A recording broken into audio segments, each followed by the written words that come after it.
Hey guys, যদিহে পোনপ্ৰথমবাৰৰ বাবে আমাৰ চেনেলটো চাই আছে, প্লিজ চেনেলটো ছাবস্ক্ৰাইব কৰি কাষতে থকা বেল আইকনটো প্ৰেছ কৰি অল কৰি দিবলৈ নাপাহৰিব। লগতে এটা কথা কওঁ যে মোৰ আৰু এটা ইউটিউব চেনেল আছে, নামটো হৈছে দেৱাশিষ ব্লগ 20K। আপোনালোকে যদি চাব বিচাৰে ডেছক্ৰিপশ্যনৰ লিংক দিয়া আছে, এবাৰ গৈ চাই ল'ব। জনপ্ৰিয় অভিনেতা অভিনেত্ৰীসকলৰ খবৰ অতি কম সময়ৰ ভিতৰতে আচলতে ভাইৰেল হৈ পৰে।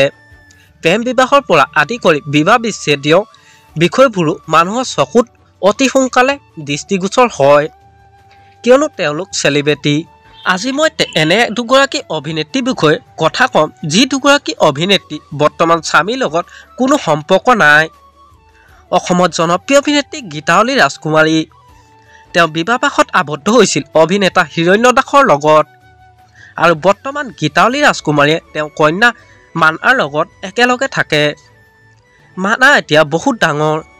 গীতাৱলী ৰাজকুমাৰী স্বামীয়ে কিছু বছৰ পূৰ্বে অন্য এগৰাকী যুৱতীৰ লগত বিবাহপাশত আবদ্ধ হয়, আৰু তেওঁলোকৰ এটা পুত্ৰ সন্তান আছে। অৱশ্যে স্বামীৰ লগত গীতাৱলী ৰাজকুমাৰীয়ে কিয় বিবাহ বিচ্ছেদ হ'ল সেই বিষয়ে আমি জানিব পৰা নাই। কিছু বছৰ পূৰ্বে জনপ্ৰিয় অভিনেত্ৰী জুপিতৰা ভূঞাও বিবাহপাশত আবদ্ধ হৈছিল। দুয়োখন ঘৰৰ সন্মতিৰ বাবে বিবাহ হৈছিল, কিন্তু অৱশেষত তেওঁলোকৰ সংসাৰত ফাট মেলে আৰু দুয়ো অৱশেষত বিবাহ বিচ্ছেদ হয়। অৱশ্যে বিচ্ছেদৰ কাৰণ কি আমি এই বিষয়ে জ্ঞাত নহয়।